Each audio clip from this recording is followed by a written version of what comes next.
Você pensa em casar? Você está namorando? Já é noivo, noiva ou recém-casado? Nesse vídeo eu queria compartilhar com vocês alguns livros que fizeram parte da minha caminhada para preparar-me bem para o casamento. Bom, quando a gente fala em casamento, a gente tem que ter noção que é sim uma instituição ali de duas pessoas, tem uma natureza disso tudo, duas pessoas que se casam e que desejam perpetuar a espécie através do ato conjugal, do sexo. E acontece que para a visão cristã, para o catolicismo, esse momento, essa união, muito mais do que uma união estável, uma união civil perante os homens, é também um sacramento, ou seja, a imagem do invisível, a imagem de Deus que ama a sua igreja. Então isso para nós é muito importante. Bom, como eu começaria falando com você? Inclusive, essa primeira dica, essa primeira indicação, eu vou deixar até mesmo aqui uma lista da formação que eu fiz. E qual é esse livro? A Maturidade, do Rafael Leano Cifuentes. É um livro que eu indico muito. Ele não fala somente para quem vai se casar, exatamente, mas nesse ponto a gente pode pensar na preparação remota e na preparação mais imediata, mais próxima de um casamento. Então, a gente tem que ter noção que a maturidade é uma qualidade da alma. É uma questão mesmo de forjarmos o nosso caráter, de crescer no serviço, crescermos no amor maduro mesmo, que não é aquele que somente quer receber e receber e receber, mas é aquele amor que quer dar. É um amor que assume o compromisso de vida, é um amor que quer crescer na solidariedade perante a sociedade, que quer fazer as coisas. Então, nesse livro, o autor ele lista algumas coisas que são do imaturo, outras coisas, muitas outras coisas que são dos maduros, e que todos nós, eu e você, podemos crescer cada vez mais. O primeiro livro que eu li exatamente sobre o namoro, dentre outros que eu vou falar, é O Namoro Cristão em um Mundo Supersexualizado, do padre Morrow. Salvo engano, Mateus Morrow. É um livro muito interessante que ele fala da época do namoro até a escolha de músicas para a cerimônia religiosa, como que deve ser a cerimônia. E ele fala de como que os cônjuges devem se comportar, assim, de certa forma, né? Claro que não há uma regra geral, cada caso é um caso, mas o uso do tempo, duas namoradas, perdão, de quanto que isso é importante, que cada um tenha ali a sua individualidade para que não saiam todos os dias, que não estejam juntos todos os dias, estarão depois. E com paciência vão compartilhar uma vida toda depois. É um livro muito interessante, muito completo. Eu acho que todos que estão namorando deveriam ler. Ele vai falar sobre os filhos também, que são esse fruto do amor do casal, que é muito bonito também. Como eu falei, fala da cerimônia, dos filhos, de como que as pessoas têm que se preparar para o matrimônio, essa época de solteirice, que deve ser bem empregada. Ontem eu compartilhava com a minha esposa esse ponto, de quanto é saudável você ter esse ponto de solidão, assim, de certa forma, né? De solitude, de você conseguir crescer, de conhecer o mundo perante as suas possibilidades, ainda solteiro, ainda sem um compromisso com a pessoa, até mesmo para não ter aquela coisa depois que a gente pode ver em muitos casos, a dependência afetiva, gente. Isso realmente acontece, isso atinge muitos casais e muitas vezes você vê uma carência. Então isso realmente é um exercício que de certa forma é muito saudável para o relacionamento. Um outro livro que eu li, As 5 Fases do Namoro. Eu lembro até mesmo de que, vez ou outra, eu me pegava perguntando em que fase eu estou. É do Sandro Arquejada, é um livro muito legal mesmo. Basicamente ele fala, a primeira eu já ia falar outro livro aqui, quase que eu dou um spoiler. A primeira fase, o sentimento, o apaixonar-se, o conhecer-se, né, a troca de afetos, o começo das coisas. E todos nós sabemos o quão agradável é. O segundo ponto, o conhecimento. Então vamos dizer que poderia, de certa forma, a brasa baixar um pouquinho para se conhecer um pouco mais, para ver o que é bom na pessoa, para ver ainda mais o que é bom na pessoa, não só a beleza dela, mas ver ali também alguns pontos de melhoria, algumas coisas assim que de fato a gente tem que ter paciência e também ajudar o outro a construir. Terceiro ponto, a partir desse conhecimento, o terceiro, a terceira fase é justamente a decisão. E aí, vai ou não vai? Né? Fico só, eu continuo. Então isso é um ponto de ousadia mesmo. Então isso é necessário ter esse discernimento para o casal crescer. O quarto ponto, eu achei muito bonito, porque o autor fala da confusão ali, né? De como que você tem ali uma mistura de identidade praticamente. Então, claro que o outro nunca vai ser você, você nunca vai ser o outro, enfim. Mas há uma mescla de intimidade, né? E eu estou falando aqui no sentido mesmo de intimidade espiritual, de alma, intelectual mesmo. E depois você tem o último passo, que é o noivado. Então isso é muito interessante. Basicamente, como eu falo, não há uma regra geral para as coisas, mas é uma referência. Dá para a gente se pautar nisso e ver como que o relacionamento está andando. Um outro ponto, um outro livro, aliás, que eu li é Matrimônio Cristão, do padre Matheus Pigozzo. É um livro bem legal também. Ele fala, como eu falei, jamais para o casamento, da vivência do casal. E o que mais me tocou nesse livro foi o ponto que ele fala muito sobre o egoísmo, de como que o egoísmo ele pode, de fato, fazer definhar qualquer relacionamento, esse excesso de pensar em si mesmo. Então, vale a pena ler esse livro. Outro ponto desse mesmo livro, quando o autor fala que o namoro é um período de análise e construção. Eu repito isso para vários jovens que estão namorando. Análise, porque você vai ver se a pessoa de fato é quem é mesmo. Então você vai fazer aquela ponte do conhecer e decidir, como eu falei antes. E construção, porque você já, de certa forma, já está intervindo junto à pessoa. Já está ajudando ela a ser melhor a cada dia. Né? Assim eu espero, pelo menos. Então o autor ele fala um pouco do matrimônio, fala do Humanae Vitae também, ele tem toda ali uma série de perguntas e respostas do Humanae Vitae, que também é uma baita de uma carta ou encíclica papal de São Paulo VI. Teologia do Corpo para Iniciantes, do Christopher West. Né, para quem não sabe, a teologia do corpo foi um punhado de catequese que São João Paulo II fez, se eu não me engano, de 83 para 84, alguma coisa assim. Foi uma série mesmo de catequese sobre o corpo. E interessante que, né, como eu tive um forte vício com a pornografia e com a masturbação, eu queria entender mais sobre como que é a sexualidade vivida dentro de um casamento. Porque de tudo aquilo que eu vi, que eu vivi, eu falei, não pode ser só isso. E eu sei que eu estou numa certa mentira e preciso conhecer a verdade para vivê-la depois. Então o autor fala que o cristianismo, ou o catolicismo, ele é uma religião que leva em conta o corpo.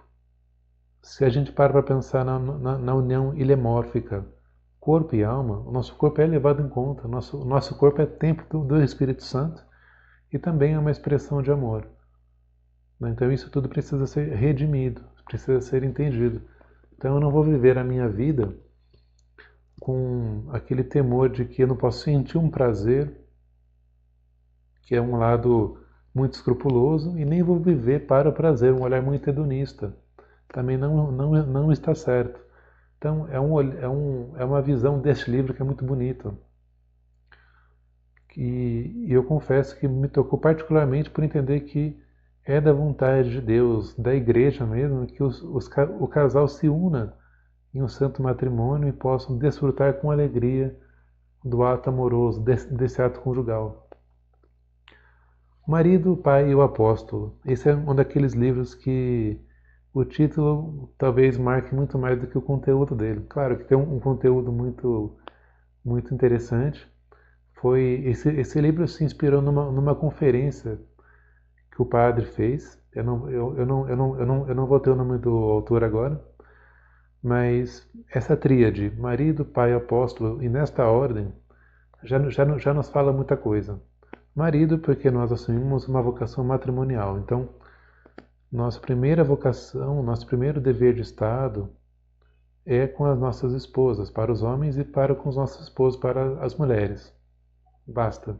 Depois disso vem os filhos, que ainda é na hierarquia da família, e depois o apostolado, seja ele qual for, o apostolado mesmo de igreja para quem faz isso, ou para nós o trabalho, para os leigos o trabalho de cada dia. Então isso para mim fez muito sentido. Então, enquanto terapeuta, enquanto criador de conteúdo, isso também para mim é um apostolado. Matrimônio Santos. Matrimônio Santos é um livro muito similar aos Santos Casados. Matrimônio Santos é de um padre dominicano, ele fala de vários testemunhos. Se eu não me engano, são uns 10, por aí, gente. Entre eles, o testemunho de São Luís Santa Zélia Martã, que minha esposa e eu temos uma forte devoção. É um livro que conta várias histórias de casais orientais, inclusive, que sobreviveram à radiação. Aliás, ela sobreviveu, né, a esposa, e o esposo não. E conta a história de São Thomas More também, que é um chanceler da época de Henrique VIII, inglês, muito bom também. Santos Casados, como eu falei, também tem é um livro muito mais grosso, é um calhamaço muito grosso mesmo. E conta a história desde São Joaquim, os pais de Jesus, até os santos mais atuais. Então, Santa Jana Beretta-Molla também, que é uma santa que, com os meus amigos, eu via também bastante influência, bastante presença. Então, é uma santa muito rica da graça, muito exemplar mesmo, né? É um exemplo assim que nos toca profundamente. Casamento e Família também foi um outro livro que me tocou bastante. É um livro de Pio XII, que é um papa da igreja. Ele fala muito sobre essa questão do egoísmo novamente, fala da oração no lar, né? E justamente faz essa ponte entre... Ele também fala sobre a educação de filhos, assim, né? De como que a gente deve controlar a nossa ira. Eu lembro disso quando eu estava lendo. A gente tem que controlar essa ira mesmo para a gente não dar vazão a isso quando a gente for corrigir. Então isso é muito profundo, é muito sério. A gente deve levar isso em conta. O Santo Padre Pio XII, ele fala da oração familiar, o Santo Terço, essa importância da oração, a importância da fidelidade, a importância da modéstia, da castidade, de realmente mesmo de incorporar e valorizar a vocação. Nesse sentido, é uma obra muito rica. Um outro livro, eu vou falar o Brilho da Castidade antes, é muito rico nesse ponto que ele fala da castidade como um desafio para cada jovem. Uma medalha que podemos receber por esse esforço, por essa afirmação muito positiva do amor, que não vai usar o outro, que não vai desprezar o outro.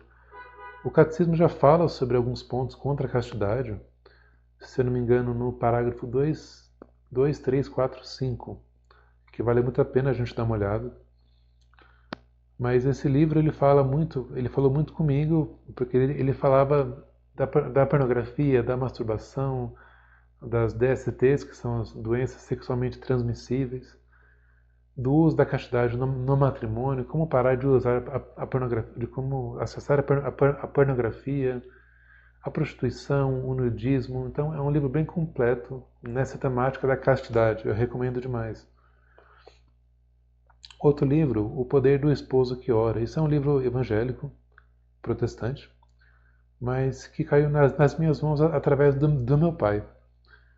Esse livro eu pensava, poxa, do que adianta eu ter ali uma curiosidade para conhecer o ato sexual se eu não vou ter uma comunhão espiritual com a minha esposa?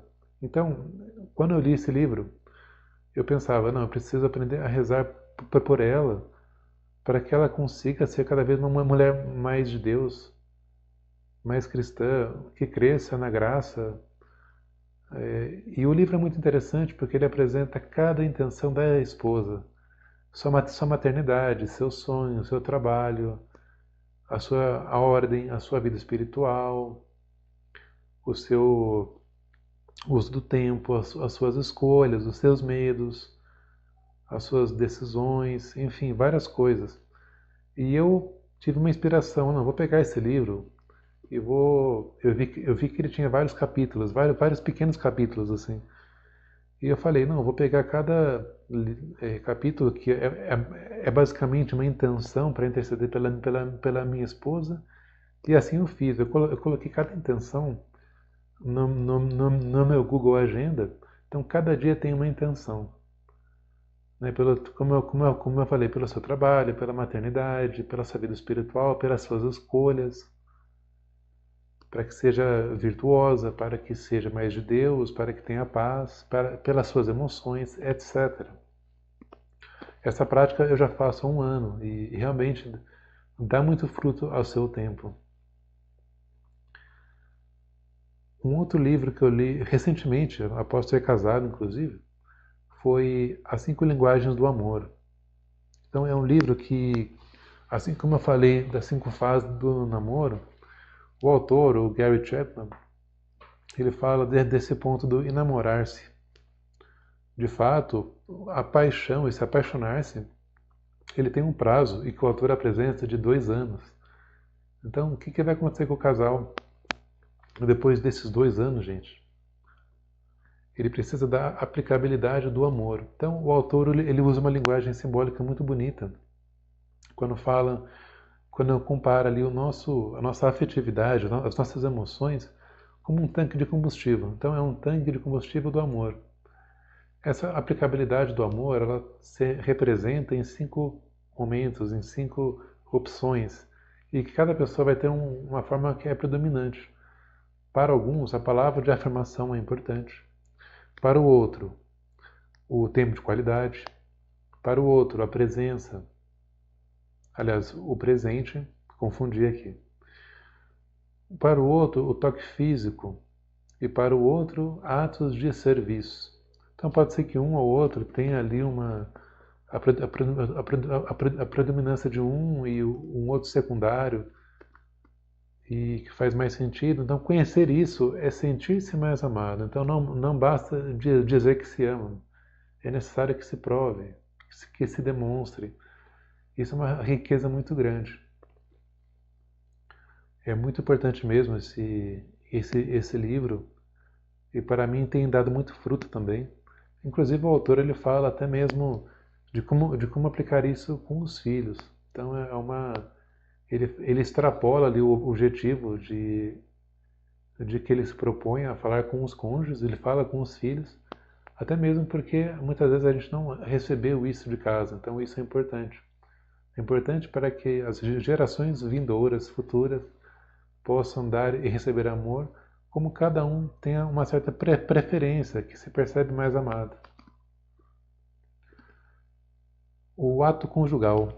Ato Conjugal é um livro que é protestante também, evangélico, mas é um livro que fala muito, muito bem mesmo sobre a sexualidade, sobre o momento do sexo. Isso é de suma importância. Então o autor ele fala, eu vou falar rasgado aqui porque quem está namorando aí está encaminhando para isso.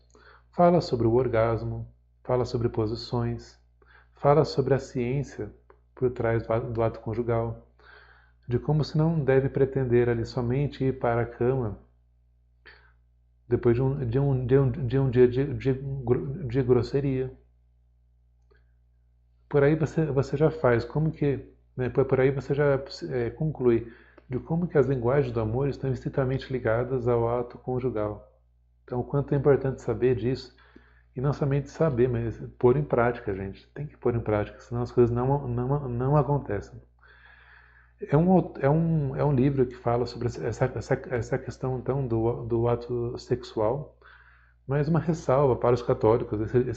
Esse livro ele aponta alguns meios contraceptivos, abortivos. Então, isso para nós católicos não é indicado. Então, você leia com essa ressalva, com essa nota de rodapé. Então, ele tem um conteúdo muito rico, muito denso, mas ele tem essa ressalva. Tem, inclusive, exercícios que podem até mesmo melhorar o desempenho tanto masculino e feminino durante o ato. Então, é um livro bem, se bem aproveitado, traz muitos frutos, gente. Deixe-me ver a minha lista. Bom, como eu falei, eu não entrei no ponto mais doutrinal sobre o casamento, assim, propriamente catecismo ou suma teológica, embora eu os tenha aqui, porque realmente eu dei preferência para leituras mais acessíveis. Recentemente eu estava lendo Amores Letícia do Papa Francisco, que é esse livro laranja que está bem aqui, inclinado. É um livro bem legal também, que o Papa fala sobre o sacramento, sobre a promoção do casamento perante a sociedade. Pessoas que não querem se casar, que não entendem a dimensão ou o valor disso. Enfim, o Papa fala sobre a oração do casal, a espiritualidade, como que uma pastoral de noivos ou familiar pode conduzir as pessoas. Fala sobre a educação de filhos, fala sobre o amor que acontece entre o casal, esse amor que alguns antigos falam de filia, de ágape principalmente. Então é um amor que precisa se amadurecer perante até mesmo as dificuldades. Mas como ele fala mesmo, o Papa, é uma alegria familiar também esse ponto. Muito bem, meus caros, então são essas as indicações nesses breves comentários que eu fiz sobre cada obra, que se pelo menos, se não te proporcionam ali vários detalhes sobre o livro ou a obra, ao menos pode ter instigado em você aí uma curiosidade, um interesse mesmo para conhecer os livros, para se formar bem. Então eu desejo que você tenha um bom relacionamento, que você reze, que estude, que se forme, para que o seu relacionamento, seja de namorado, seja já de casado, alcance patamares ainda maiores de santidade, de influência perante a sociedade, de modelo, de exemplo. Está bem? Peço que você curta esse vídeo, se inscreve no canal e compartilha. Aliás, antes disso, ativa o sininho para você não perder nenhum vídeo aqui no canal e compartilha com quem você acha que precisa ouvir isso. O seu namorado, sua namorada, noivo, noiva, esposa. Se você pensa em se casar também e não está namorando, está solteiro, ótimo. Está bem? Então ficamos assim, gente. Até a próxima.